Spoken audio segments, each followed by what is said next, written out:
Well, as I live and breathe, looks like we have two more pieces to the puzzle. Two more parts of the body. In fact, they're the parts of the body that make it possible for you to live and breathe. And that's right where those two parts go. Those two parts that are called lungs. Those two parts that see to it that you do the breathing that you have to do. I can tell you all about them. Because I am your lungs. This is where I live, right inside your chest. I'm pretty delicate, so I need protection. Your bony rib cage gives it to me. So I'm nice and safe while I do the job that I have to do. Which is to do your breathing for you. Like so many other important organs, there are two of me. Both halves do the same thing, though, which is to see to it that you're always bringing fresh air into your body and getting rid of the waste gases that your body no longer needs. The air is outside of your body, though, and I'm way down inside it. So you have a special passage in your body that lets the air get to me.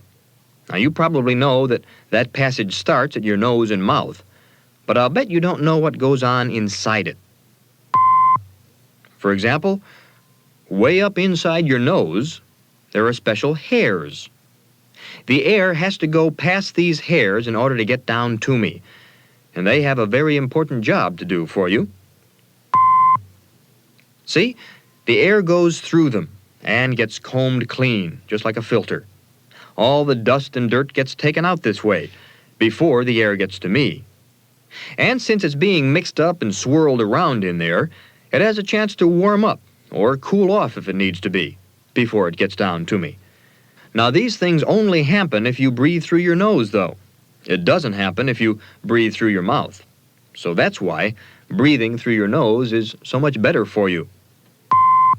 And also, when the air comes to me through your nose, it gets mixed with just the right amount of water. This keeps the back of your throat and me from becoming dry and sore.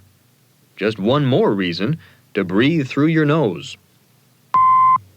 Now, once the air is gone through either your nose or your mouth, it gets to the back of your throat.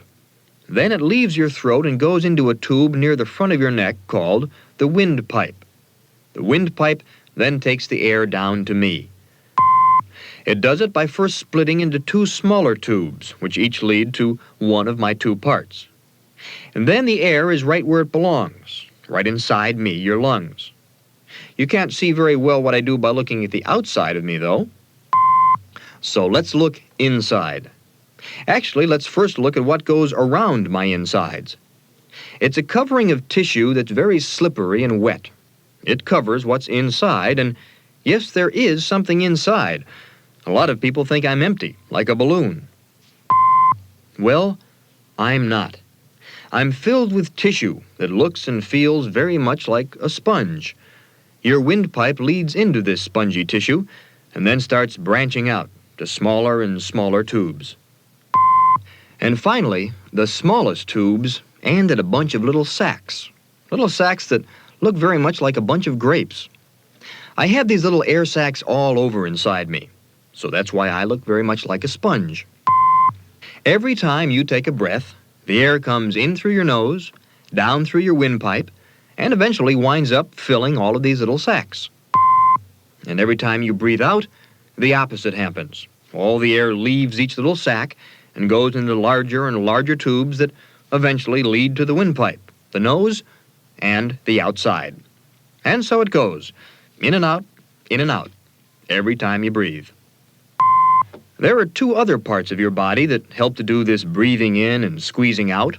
One is your rib cage, the bones around me that keep me in place, and the other is your diaphragm, a special flat muscle that's underneath me.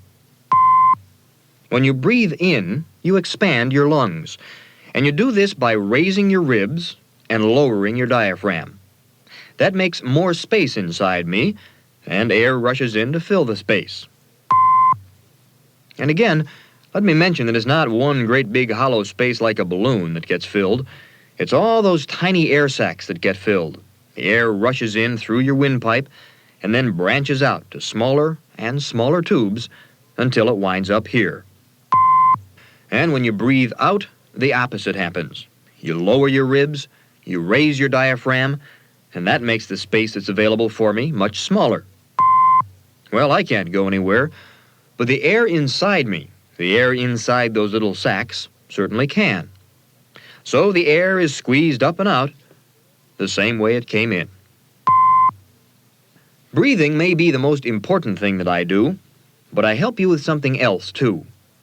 Talking. I do that with the assistance of your vocal cords. Just as I need the assistance of your blood to take the oxygen that I bring into your body to all the other parts of your body. And I need the same blood to bring the carbon dioxide that your cells make back to me, so that when I breathe out, I can send it out of your body. But something else can happen when I breathe out too. You can talk. Because when I squeeze the air out of me and up toward your mouth, it has to go through the vocal cords that are in the voice box at the top of your windpipe. And when you want them to, the vocal cords can be brought into this stream of air. That makes them vibrate back and forth. And when they vibrate, they make sounds. The sounds aren't words, not yet. They won't be until they get up into your mouth, so that you can form them into words with your mouth and tongue. But with the right combination of air pressure, vibration, and mouth movements, you can talk, and you can even sing.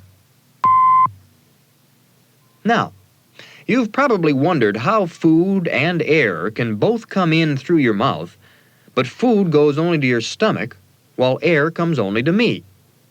Well, that's because of a special little trap door deep in your throat. This is the way a bit of food is supposed to go, over and past the windpipe and down your esophagus to your stomach. If it tries to fall too near your windpipe, that little door, your epiglottis, covers your windpipe and sends the food on in the right direction.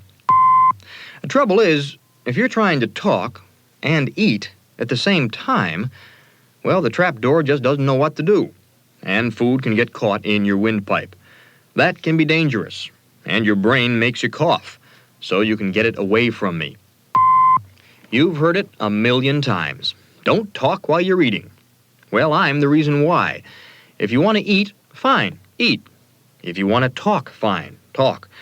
But don't ever try to do both at once. I just wasn't made for breathing food.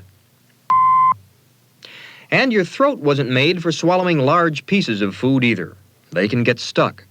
So that's why you have teeth. Chew that food of yours well before you try to swallow it. Well, that's my story. The story of your lungs, two soft and spongy parts of your body that make it possible for the oxygen that's in the air you breathe to get to all of the other parts of your body. When you breathe in, you expand your lungs. That lets the air rush into each little air sac, and there are thousands of these little air sacs in me. And when you breathe out, you squeeze the air out of your lungs and out of each little sac, and over it goes. Air in, air out. The blood takes oxygen from the air that comes into each sac and replaces it with waste carbon dioxide, so that when I breathe out, I can send it away from your body. While I'm breathing out, you can talk. The air passing through your vocal cords makes them vibrate, and the sounds that makes can be formed into words by your mouth and tongue. There aren't too many rules that you have to remember about me, and you'll be a lot happier if you do remember them. Just remember to breathe through your nose, not your mouth, so the air can be filtered and treated for me. And remember to talk or eat, but not both at once. And when you're doing that eating, chew your food well. Because this is something that neither you nor I want. Food is supposed to go to your stomach. Air is supposed to go to me. We don't like it when things get mixed up. And here's something else that I don't need. I need clean, fresh air to do my job. Smoke clogs me up, and I can't get the oxygen to your blood or the waste carbon dioxide out of it. And if that isn't good for me, it certainly isn't good for you. Because, after all, we have to work together for a long, long time.